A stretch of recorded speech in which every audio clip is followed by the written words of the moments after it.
Yo, what's up? We're gonna get the free level 70 tomorrow from the login event. I made this tier list 3 months ago. A lot of things have changed. So in this video, I thought it would be a good idea to update it. So again, this is gonna be the old tier list. Before that, I'm gonna explain what the tiers means. The unit in the first tier has multiple uses and they are the best in slot. Like for example, I have Elif in the highest tier because she is the best in slot for False Auto Fantasy for multiple teams. She's also the best in slot for Shadow Gale. She's also the best in slot for Apep as well, right? So there's 3 contents that she's the best in slot in, and you can't really swap her out for anything else. And then the unit in the second tier, they are mostly best in slot for at least two of the content, whether it be in Ritual Miracle and False Auto, or Falsetto and Dislyte Lens. And for the third tier, the decent tier, these Espers are mostly just good for 1 content. And when I say for 1 PvE content, it's among 3 content, which is the first one, I put the highest priority, which is going to be Ritual Miracle. And then the second one is going to be False Auto Fantasy, and the third one is going to be Dislyte Lens. So the reason why I put Ritual Miracle in the highest priority is because in Ritual Miracle, you want to get the lowest turn possible as fast as possible. It's a race between all of the players. The player who can get the lowest turn possible will pretty much solidify in their spot in the leaderboard ranking for pretty much forever, right? So these Espers in the third tier are mostly just good for 1 content, and the super niche one is mostly they're good in 1 or 2 content, but they're not the best in slot. Like for example, Drewster. Like for example, Drewski right here. He is the best in slot for Apep, but you don't really need him to be at level 70. Same goes for Embla. You only really use Embla in False Auto Fantasy at this point, so it's not really worth it to level 7 here just because of that. But she does go into the last tier right here. So yeah, that's about it for all of the tiers. Now the first change I'm going to do is I'm going to bump up Lapis to really good value. I wouldn't put her in the highest value because she's only really good for 2 of the content, right? For the False Auto Fantasy, if you have an R6 Unas, I mean, that's crazy to say, right? If you have an R6 Unas and R4 Meta Era, she is part of the best team for Bitter. If you do have an R6 Unas or a R4 Meta Era, then the best team is going to be this team instead of the Elif team. So that's one of the team that you can run in for Bitter. And then for Dark Starlord, she is also part of the best teams as well. Yeah, she's in the second team where you would use her with Unas. You don't really need R6 Unas for this to work. She can still work with an R2 Unas. And you don't really need an R4 Meta Era for this specific boss right here, the Dark Starlord. So again, she's going to be good for Bitter and Dark Starlord, but mostly just for Dark Starlord. For most people, you won't have R6 Unas, you won't have R4 Meta Era, so you can't really run her in Bitter. So that's the reason why I can't really put her in highest value right now. And aside from False Auto Fantasy, she is also the best in slot for 2 of the Shadow bosses. The main one is going to be for Shadow Stream. She is the main DPS for this boss right here. I don't know why the game is so slow right now. She's going to be the main DPS for Shadow Stream. Again, you don't need R6 Unas for this to work. You can still run an R2 Unas that can still work. R0 Unas is also going to be good. You really just need to have Lapis at R2 and above. R6 is obviously going to be better, just for the additional stats and everything. Regardless of her resonance, she's going to be the main DPS for Shadow Stream. And then for the other boss, it's going to be Shadow Glow. And again, this is uncontested. She's the best DPS for this one. You do need a Meta Drew. And again, for this one, you don't really need an R6 Unas. Obviously, R6 Unas is going to help you a lot. And also R4 Meta Era as well. But even without R6 Unas or R4 Meta Era, she is still going to be the best DPS thanks to Meta Drew reducing the boss's defense to 0, right? She can pretty much ignore defense at that point. So yeah, she's going to be good for... or she's going to be the best in slot for 2 of the bosses in Dislyte Lens. And the next change I'm going to do is I'm going to bump down Feng Shun, because no longer is he the best DPS for Shadow Stream. He's not the best DPS for any of the content anymore. And you also don't really need him to be at level 70 for you to clear the wave on this one right here, this Yinglong. If you already have a level 70 Elif, which again, level 70 Elif is needed for Yinglong to clear the wave consistently. So having him at level 70 is really not needed. He's still a pretty decent choice because he is still, part of the DPS for False Auto Fantasy bosses. He's used for all 3 of the False Auto Fantasy bosses, and he's also used for Shadow Stream also as a DPS, right? As a DPS support. So level 17 Feng Shun is also not a bad idea, but it's not the best at this point. That's all the changes I'm going to do. Now I'm going to add some units. The first unit I'm going to add is going to be Liam. He's going to go into the decent tier. Right now, the best strategy to go for Sonica is going to be Liam back in Team 1, right? Like I said, if Liam ever gets back to Sonica Team 1, then it's going to be a decent choice to level 70 him, just to get additional damage from him. So he is the best in slot for Sonica, but outside of that, you don't really have much use for level 70 Liam, so I can't really put him above the decent tier. He's only really good for Sonica Team 1. Alright, Meta Era, I'm not even going to put her in the list because in PvE, you actually don't want her to be too high of an attack. In Sonica Team 1, if you have her at level 70, she's going to have higher attack than if you are running the Valeria, then she's going to have higher attack than your Valeria, which is going to be bad because you want your Valeria to be linked with your Liam, right? It's just going to be a lot of problem. So level 70 Meta Era in PvE makes it actually worse for you in the long run. And in most cases, she's not really the DPS for the team. Again, in Forbiter, you don't really use her unless you have an R6 Unas to run with the Lapis team. And in Dark Salad, again, you're not going to be running her as the DPS but as a support. So level 70 Meta Era doesn't make much of a difference. And also in Desolate Lands as well, she's not going to be the main DPS. In most of the team, if not all, the main DPS is going to be the other DPS, right? For Shadowfire, your main DPS is going to be Valeria instead of your Meta Era. And then for the Sloan team, the main DPS is going to be Sloan instead of her as well. And then there's some other teams as well. Let me see if there's a... there's a Mingsho, and the main DPS is not going to be her, it's going to be Mingsho. Same goes for Shadow Glow. She's mostly as a support here and not a DPS. The main DPS is going to be either Lapis, or if you are running Mingsho, then Mingsho is going to be your main DPS. So she's not going to be in the list. The next unit is going to be this one. Alright, so Amir is going to go up into decent tier because he is the best in slot for the current 4 turns Yinglong, and you do need him to be at level 70, R5, and also D6 as well. Before you go into level 17 your Amir to go into 4 turn Yinglong, you need to make sure first whether you have the relics for it or not, because the relics to get a 4 turn Yinglong is going to be very, very demanding. You need to have really high HP, almost like 135k and above, with 0 crit rate, because if you have any form of crit rate, then your second wave is going to be a lot of RNG. Even if you have plus 5% crit rate, it's going to be a lot of RNG. So before you go into your level 70 Amir, make sure you have the right relics, the right resonance, the right divinate, and then you go for his level 70. Because if you go for his level 70 right now, you're not going to gain anything. You won't be able to get the 4 turns Yinglong. It's just going to be wasteful. So he's going to the decent tier.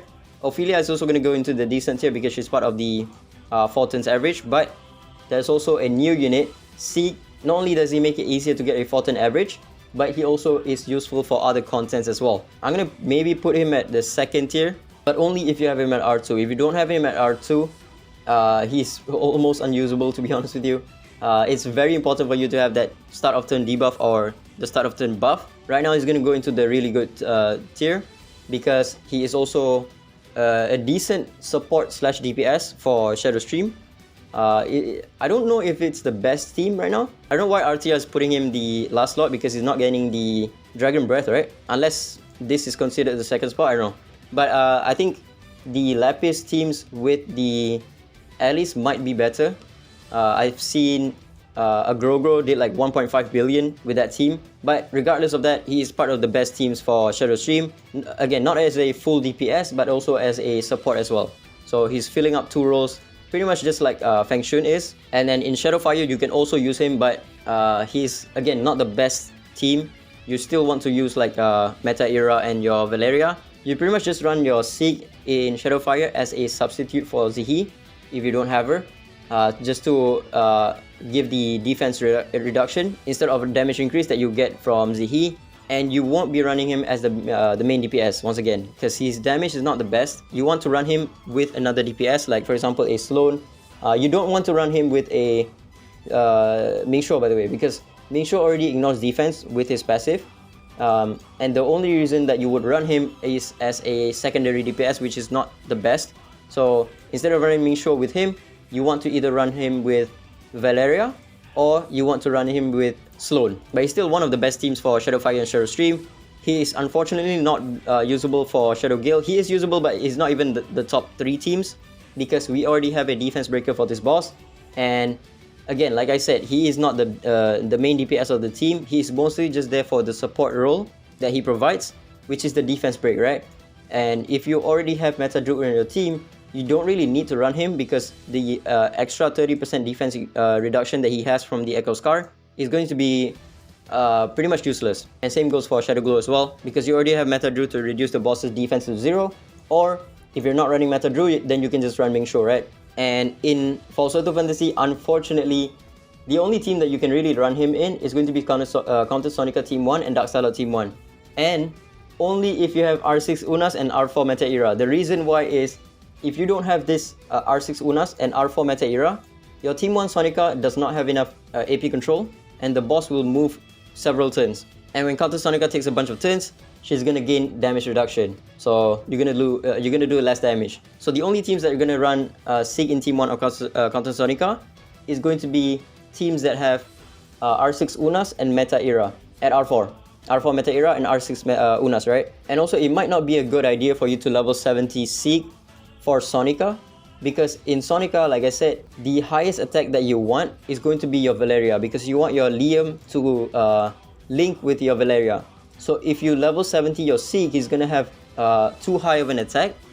It's gonna be really difficult for you to rune your Espers correctly. So if you level 70 Sig, you also might need to level 70 Valeria as well. And he's only runnable in Counter Sonica if you have an R6 Unas or an R4 Meta Era. And again, for Dark Starlord as well, the only team that can use Sig reliably is going to be in Team 1 if you have an R6 Moriyama. Now, the reason why he's good in Dark Starlord Team 1 and Counter Sonica Team 1 is because the boss takes 0 turns. Almost 0 turns, right? In Dark Starlord, you can pretty much perma-cycle with your Moriyama, and when you kill the ads, you gain 35% AP each, and you can kill the ads multiple times, right? They will revive every single time you kill them. So you can, in a single turn, you can gain over 100% AP with your Moriyama, and you can pretty much perma-cycle with Moriyama, which will then make your Sig's Echo Scar debuff really high value, because they will stay on the boss pretty much at all times. In Dark Starlord Team 1, it's good to level 70 Sig just to get additional damage. But keep in mind, Dark Starlord or any of the other False Auto Fantasy bosses are Shimmer typing. The Umbra typing has type advantage over the other basic typing, the green, orange and purple. But the Umbra typing is also type disadvantage against Shimmer Espers, right? Shimmer typing. Even if you level 70 him, you're not going to really get much damage out of him, because he's going to miss 50% of the time. So again, you're only going to be using him in Dark Starlord Team 1 if you have an R6 Moriyama. If not, you're not going to be using him. And I also forgot to mention, he is part of the fastest team for APAP as well.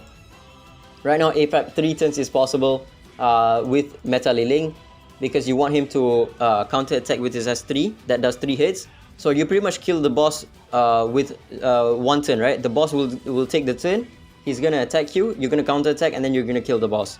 So a level 70 Sig is gonna help you a lot. Again, all of this I'm mentioning is only usable with an R2 Sig. If you have him at R0, he's going to be not even in the list. But if you do have him at R2, he's gonna be good for APAP, he's gonna be good for even Fafnir as well. He's going to be good for Yinglong. He's going to be good for some of the Desolate Lands. He's going to be decent for False Auto Fantasy. And only if you have an R6 Unas, R6 Moriyama, or an R4 Meta Era. Alright, so the next unit is going to be Meta Liling. I'm going to put him in Super Niche, because right now you can use him in the APAP 3 turns. If you lack a little bit of damage, then you can level 70 your Meta Liling. His resonance does not matter. R1 does help a lot. Even if you don't have his R1, you can level 70 him to get enough damage to kill the boss with your counters. Again, some of this Meta Liling is R6, but again, you don't really need him to be at R6. Aside from APAP, there's not really much use for Meta Liling in PvE right now. Alright, disclaimer.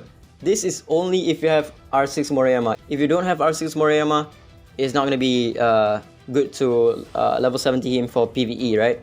So he's going to go into the decent tier because he's part of the best team for Dark Starlord, but outside of Dark Starlord, he's not really much use for PvE. But once again, this is a huge disclaimer. This is only if you have an R6 Moriyama. If your Moriyama is R5 and below, he's not even going to be in the list. Actually, you know what? Daji is going to go down a tier because she's not the best DPS for Shadow Glow anymore. She's not even number 2. The first one is going to be Lapis. The second one is going to be Mingsho. She's number 3 right now. So that's the only place that you're going to be using her for PvE. She's also not the best DPS for Shadow Glow. It's not part of the best team. But she is decent for a lot of PvE content, right? And for some of the False Fantasy teams, you can actually use her. Alright, that's it for PvE tier list. Alright, now into the PvP tier list. There's a lot of changes I'm gonna do. The first one is, this was before Ggez buff. I'm actually gonna go put him in the really good value. He is insane, man. But only if you have him at R2, because before his R2 is not really that good. He kind of gets countered by Lian, but once you get him to R2, he can just burst through any Lian team. He's really good in defense because you don't really know who he's going to target. He's going to go berserk, right? Once he goes into that demon mode, he randomly targets anyone he wants. And again, if you do have him at R2, he's just going to burst through Lian teams. However, it's a little bit unfortunate because he is kind of weak to Momo. Momo just kind of shreds him, but outside of Momo, he can deal with Suizai pretty well. He can just one-shot Suizai. Suizai has a lot of defense. He doesn't really care because he has defense ignore once he enters the demon mode. So yeah, he's going to go into the really good tier. I'm also going to bump up Zihi. Level 70 Zihi is so nasty, man. I usually use like Ningxuo teams. I can nuke the entire team down, but because there's a level 70 Zihi, she just ends up like stunning the rest of my team and just soloing my entire team. And also, if you do have a level 70 Zihi, with a D6 or something, she can survive a level 60 Moriyama nuke. And then the next unit, I'm actually going to bump up Iki as well to really good value. Now the reason for this is because of one unit in specific, Meta Era. This combo is just too nasty, man. When Meta Era is not on the first slot, you gain this Secondo buff, right? And the Secondo buff makes her immune to damage until she takes 50 hits, or if she's the only unit alive. But if the enemy is single target heavy, you can just run a Iki in your team, and Iki has stealth. A stealth that cannot be removed unless he is the only unit alive, right? Or if he doesn't have the Envious Moon anymore. So if you have Iki and Meta Era in the same team, the enemy is forced to attack your Meta Era, which is immune to damage. So if the enemy is single target heavy like Momo, for example, then they literally cannot kill Meta Era until they do 50 hits on Meta Era.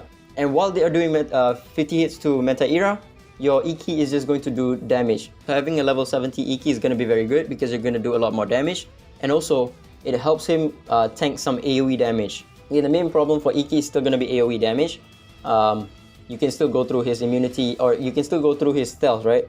When you do AoE attacks, but if the enemy does single target attacks, he's going to be immortal. And Meta Era is going to be immortal if you have another unit in the battlefield. Meta Era, I'm just going to put her at decent or even super niche. It doesn't really make much of a difference if you have a level 70 Meta Era or not. It doesn't really help her survive better because she's already immune to damage.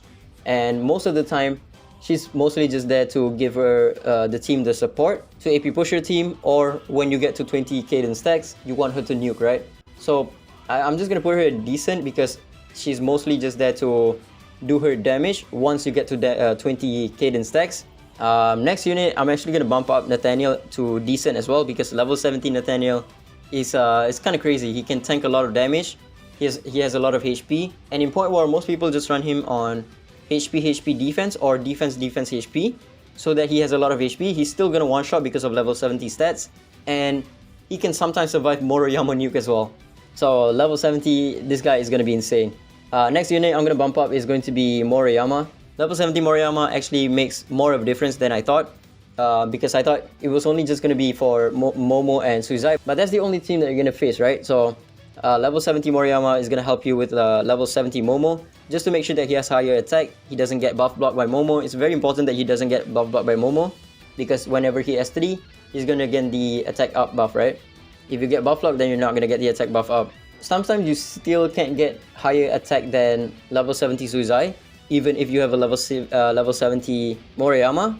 But if you don't land too many debuffs on him, and if he doesn't get too many buffs, then you should be able to get higher attack than him and just one-shot him. The next unit I'm going to push up is actually going to be Sloan. She's actually pretty decent for the Yukine team. At level 70, you can still like one-shot some teams, especially Moriyama teams. If the Moriyama team cannot one-shot you because you're using R2 Meta Yunchuan, you can just take a turn with your Sloan. She's going to do a massive AoE. She's going to freeze the enemy team and also one-shot the enemy Moriyama. She's pretty decent, but it's not really the best type of team because you only can run her in the Yukine team, and the Yukine team is not really the best in Rival Rune content, right? Same goes for Yukini as well. She's not going to be that good for Rival Rune content. Ana as well. She doesn't really have much use, but level 70 Ana with a Chuya buff can still do some work. But Iki already exists in the game, right? And Iki hard counters Ana. I forgot about Sieg. Sieg, I don't know, man. To be honest with you, I have him at level 70 and R2. He doesn't do anything, bro. I might even put him in... I don't even want to put him in the tier list. I'm just gonna put him in super niche. He's still decent with a go first team. Level 60, he's gonna be very squishy. He's just gonna die from one hit from like a Momo or something. He doesn't have the best of stats. Level 70 does help him a bit, do a little bit more damage, help him tank a little bit better. But I mean, I already did a showcase on his R2. He did nothing. I think you need him to be at R4 for him to be even remotely usable in PvP. You can run him in the Iki and Meta Era team, but I already tried this team. If you don't have an R4 Sieg, he does nothing, man. He literally does nothing. R0 is even worse. If he's R0, he's not even going to be in the list. But if you do have him at R2, he's alright, you know. He's alright to level 70, just to get the extra stats to make him survive. I don't think I'm going to change anything else. I don't think any unit is the highest value right now in PvP, because in PvP, it's like a rock, paper, scissors. This guy can be countered by Mingsho. Momo can be countered by Iki. Iki can be countered by AoE DPS. And then Moriyama can be countered by... I don't know. Moriyama... Who can counter Moriyama? I mean, Moriyama can be countered by R2 Meta Yunchuan, right? And he can also be countered by Suizai as well. Because if the enemy team has a lot of buffs, then the Suizai can have higher attack than Moriyama, and the Moriyama cannot one-shot you anymore. So yeah, that's about it. Again, in PvP, I don't think any unit is the highest value right now. So yeah, this is going to be the PvP tier list. This is going to be the PvE tier list. Let me know in the comments what you think. That's about it. Ciao.